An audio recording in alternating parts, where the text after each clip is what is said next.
Breaking news చూస్తున్నాం. AP revenue principal secretary ఆర్పి సిసోడియా ఉత్తరాంధ్రలో 3 రోజుల పర్యటన చేపట్టారు. ఉమ్మడి విజయనగరం, విశాఖ జిల్లాలో భూముల అక్రమాలపై, కబ్జాలపై బాధితుల నుంచి ఫిర్యాదులు స్వీకరించారు. కబ్జాకు గురైన భూములను నేరుగా పరిశీలించి అధికారులతో సమీక్షిస్తున్నారు.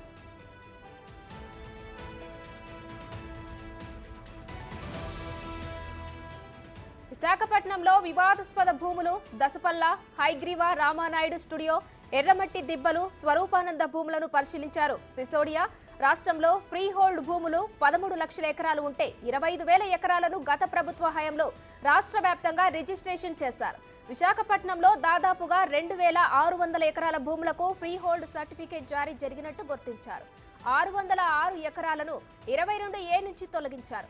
133 ఎకరాలు కొత్త వారి పేరు మీద రిజిస్ట్రేషన్ జరిగాయి. ఉమ్మడి విశాఖ జిల్లాలో 4 మండలాల్లో భూదందా జరిగినట్టు గుర్తించారు సిసోడియా.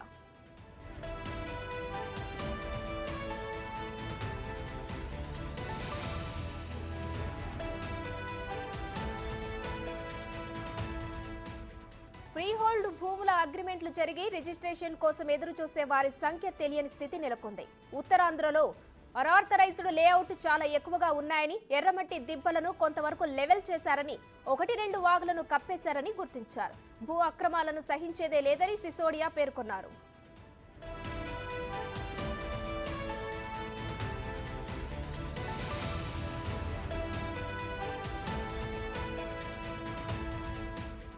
విజయనగరం, విశాఖ జిల్లాలో ఫ్రీ హోల్డ్ భూములపై కొన్ని లోపాలు గుర్తించారు సిసోడియా. 22A ఫ్రీ హోల్డ్ భూముల విషయంలో ఫిర్యాదుల ఆధారంగా ప్రభుత్వం విచారణకు సిద్ధమైంది. అవి ఎవరి పేరున రిజిస్టర్ అయ్యాయో గుర్తించగలం, కానీ దాని వెనుక ఎవరు ఉన్నారనేది చెప్పలేమని సిసోడియా తెలుపుతున్నారు. దసపల్లా భూముల యజమాన్య హక్కులపై వివాదం ఉందని, అందులోనే సర్క్యూట్ హౌస్, ఇతర ప్రభుత్వ నిర్మాణాలు ఉన్నాయన్నారు. 14 ఎకరాలు మాత్రం 22Aలో పెట్టామని తెలిపారు సిసోడియా.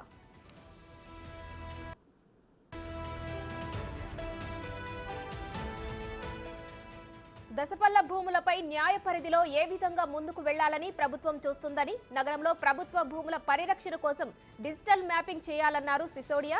రెవెన్యూ రికార్డులకు, మున్సిపల్ రికార్డులకు మధ్య వ్యత్యాసాలు కనిపిస్తున్నాయని, వాటిని సరిచేయాల్సిన అవసరం ఉందన్నారు. ఎర్రమట్టి కొండలు లేఅవుట్ స్టేటస్ కొనసాగించాలని సూచించినట్టు తెలిపారు. ఎర్రమట్టి దిబ్బలు 2 వాగులను కప్పేశారని తెలిపారు. మొత్తం మీద విశాఖ ఉత్తరాంధ్రలో రెవెన్యూ ప్రిన్సిపల్ సెక్రటరీ ఆర్పి సిసోడియా పర్యటనతో భూ కబ్జాలకు పాల్పడ్డ ఆక్రమణదారుల్లో కేసుల భయం మొదలైంది.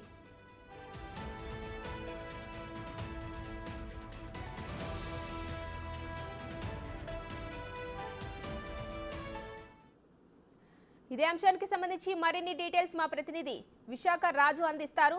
రాజు, ఉత్తరాంధ్రలో రెవెన్యూ ప్రిన్సిపల్ సెక్రటరీ ఆర్పి సిసోడియా భూముల కబ్జాలకు సంబంధించి పర్యటన కొనసాగించనున్నారు. దీనికి సంబంధించిన డీటెయిల్స్ ఏంటి?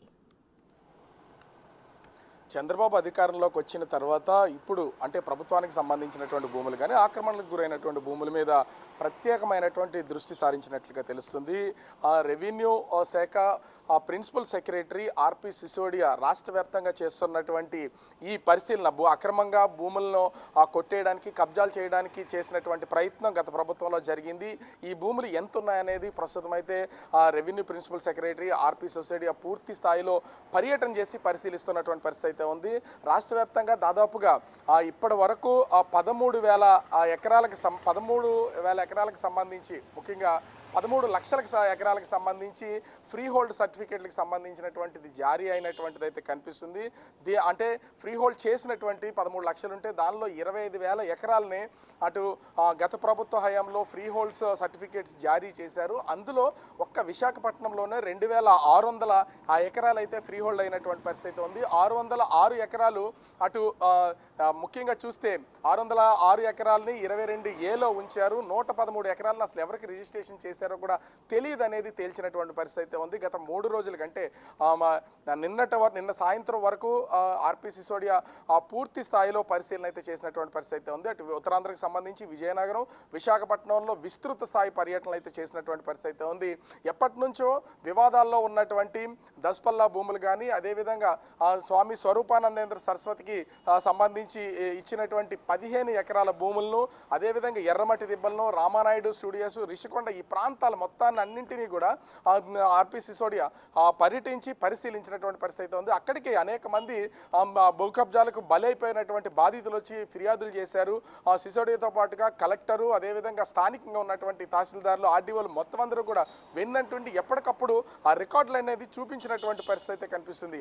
అటు విజయనగరం, విశాఖపట్నంలో ఫ్రీ హోల్డ్ సర్టిఫికేట్స్ జారీ చేసినటువంటి ఎన్నో భూములు ఉన్నాయి. వాటన్నింటినీ కూడా గుర్తించాం. ముఖ్యంగా విశాఖ సిటీకి సంబంధించి ఇప్పటికే డిజిటల్ మ్యాపింగ్ అనేది ఖచ్చితంగా చేయాలి. దసపల్లా భూములకు సంబంధించి ఇప్పటికే కోర్టులో వివాదాలు ఉన్నటువంటి నేపథ్యంలో వాటికి సంబంధించి అంటే ఇప్పటికే అక్కడ దసపల్లా భూముల్లో ఈ అంటే ప్రభుత్వ గెస్ట్ హౌస్ కూడా ఉన్నటువంటి పరిస్థితి ఉంది. దీని 14 ఎకరాలకు సంబంధించి 22A నుంచి 22Aలో ఉంచినటువంటి పరిస్థితి ఉంది.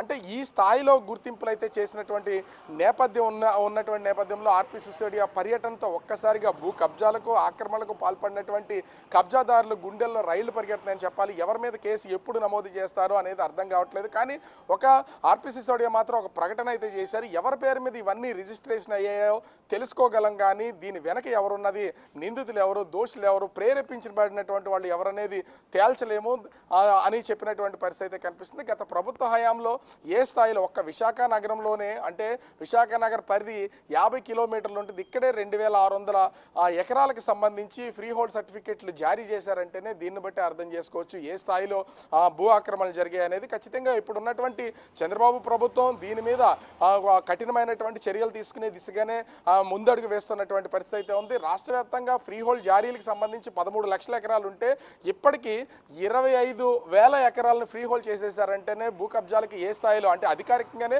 భూ కబ్జాలకు గురైనటువంటి పరిస్థితి దీన్ని బట్టే అర్థమవుతుంది. దశల వారీగా అంటే ఏది అవకాశం ఉంటే దాని స్టెప్స్ అయితే తీసుకున్నారు. విశాఖ నగరంలో 2,600 ఎకరాలను ఫ్రీ హోల్డ్ చేస్తే 606 ఎకరాలకు సంబంధించి 22Aలో పెట్టినటువంటి పరిస్థితి అయితే ఉంది.